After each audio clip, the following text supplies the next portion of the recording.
Hello प्यारे विद्यार्थियों, एक बार पुनः एक नई वीडियो में आपका स्वागत है। और आज के इस वीडियो में हम टेंस पढ़ेंगे। और टेंस में आज हम पढ़ रहे हैं फ्यूचर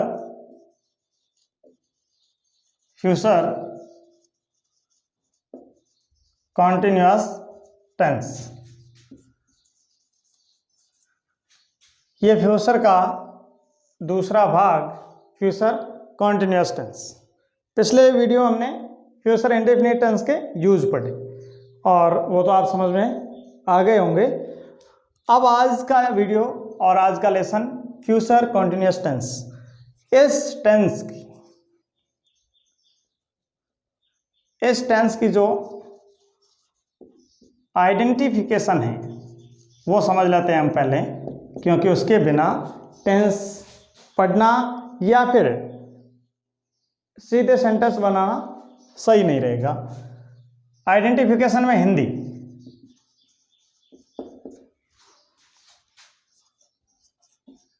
रहा होगा,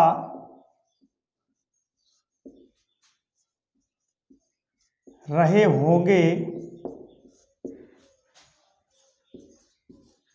रही होगी, इस प्रकार के शब्दांश आएंगे। मैं क्रिकेट खेल रहा होऊंगा, राम एक पत्र लिख रहा होगा। यानी ये सेंटेंस जिनके अंत में रहा होगा, रही होगी, रहे होगे आएंगे। अब बात करें इंग्लिश में, तो इंग्लिश में वही पूरा फ्यूचर विल और शैल को तो साथ में लेके चलना ही है। Will, shall plus be, will shall plus be. बात करें मेन वर्ब की, तो सभी कंटिन्यूअस में वर्ब की फर्स्ट फॉर्म के साथ आईएनजी लगेगा।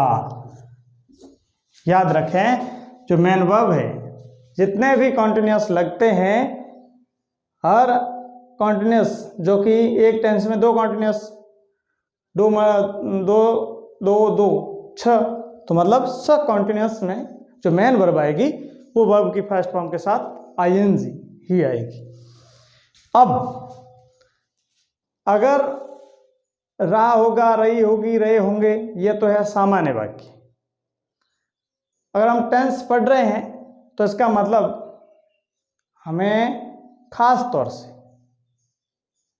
बहुत सारे जो 12 पार्ट है उनमें डिफरेंस करने के लिए इनके या इस टेंस के कोई न कोई एडवर्बियल तो देखना पड़ेगा। तो उसमें हमें ये याद रखें, eight this time, at this moment plus future time, plus future time. मतलब ऐसे, राम कल इस समय क्रिकेट खेल रहा होगा। कल भी आया है और इस समय भी आया है, इसका मतलब ये फ्यूचर कॉन्टिन्यूअस। बात करें अफर्मेटिव सेंटेंस की,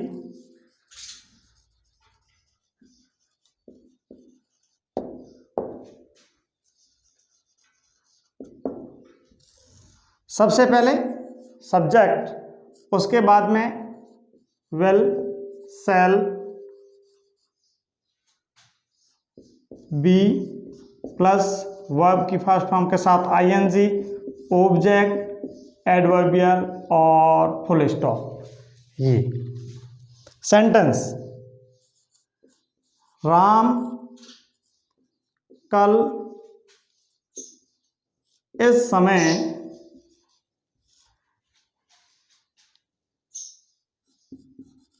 एक गीत गा रहा होगा।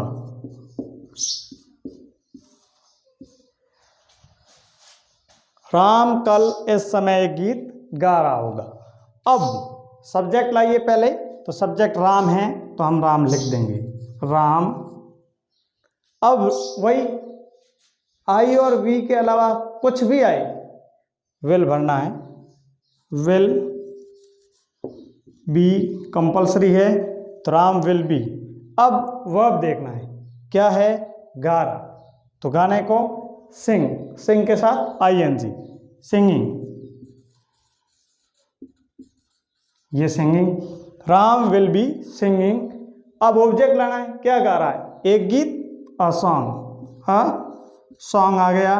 अब रही बात एडवर्बियल्स की, तो हमारे पास में ये एडवर्बियल का झमेला है, एक कल और दूसरा एट दिस टाइम। तो एट दिस टाइम पहले आएगा, एट दिस टाइम टुमारो, और ये सेंटेंस आपके सामने करेक्टली जो ट्रांसलेट हो गया है, Ram will be singing a song eight this time tomorrow. बात करें नेगेटिव की,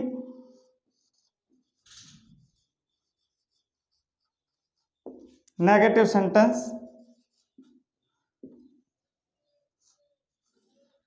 सब्जेक्ट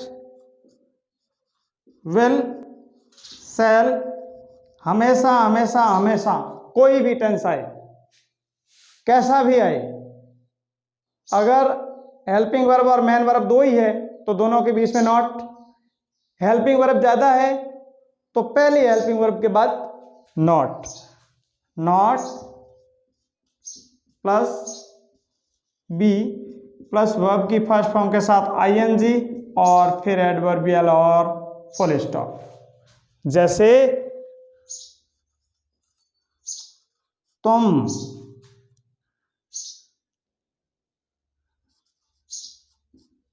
कल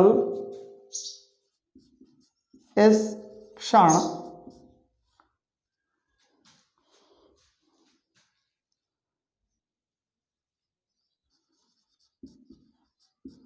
खाना नहीं खा रहे होंगे,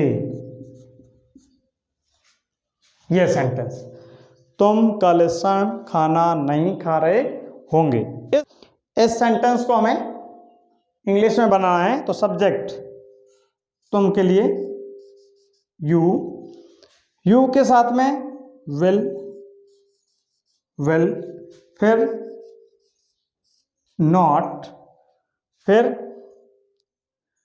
बी, वर्ब के साथ आईएनजी, खाना ईट, ईटिंग, ऑब्जेक्ट फूड, फूड नहीं food, you will not be eating food, कब, एट दिस मोमेंट टुमारो। और यह सेंटेंस हिंदी से इंग्लिश बन गया, you will not be eating food at this moment tomorrow. तो ये अफर्मेटिव और नेगेटिव बिल्कुल आसानी से आप बना दोगे, बहुत सिंपल है, इसमें किसी भी प्रकार की कोई जटिलता या कॉम्प्लेक्सिटी है ही नहीं, थोड़ा बहुत समझना है और आप आराम से अफर्मेटिव नेगेटिव बना सकते हो। अब इस फ्यूचर कंटिन्यूअस के इंटरोगेटिव सेंटेंस,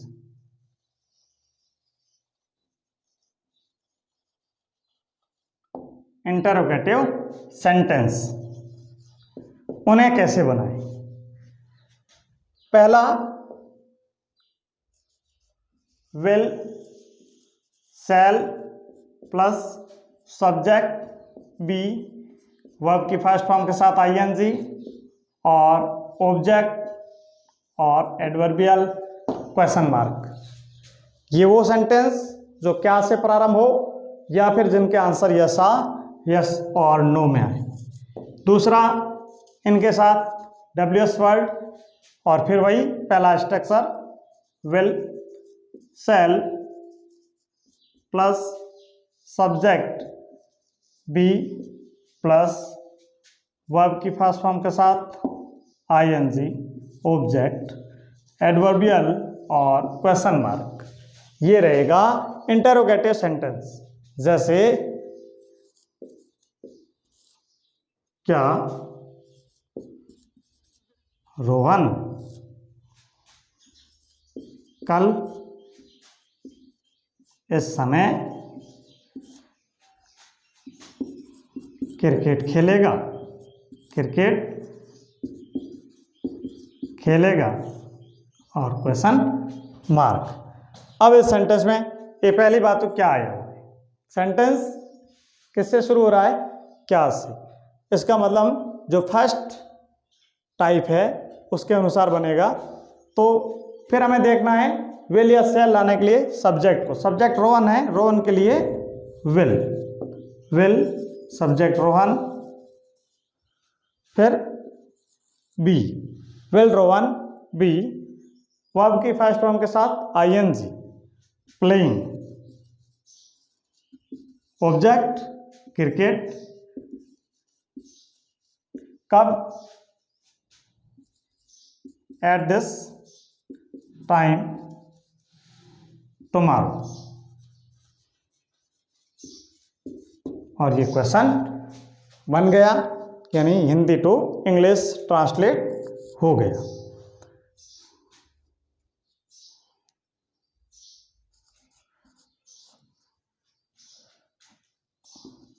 वे कल इस समय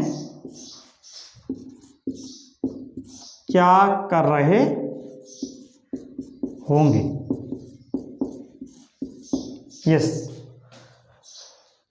अब इसमें देखना है वाक्य क्या से प्रारंभ नहीं हो रहा और अंत में क्वेश्चन मार्क आया हुआ है, तो इसमें हमें WH वर्ड की जो हिंदी इक्विवेलेंट वर्ड है उनको ढूंढना है। क्या, तो क्या के लिए हम व्हाट लाएंगे पहले, व्हाट, फिर सब्जेक्ट को देखना है दे के लिए वही विल, क्योंकि आई और बी के साथ सेल है, बाकी विल सब्जेक्ट दे, फिर बी और वर्ब है करना डू और ING doing. What will they be doing at this time, at this time और टुमारो,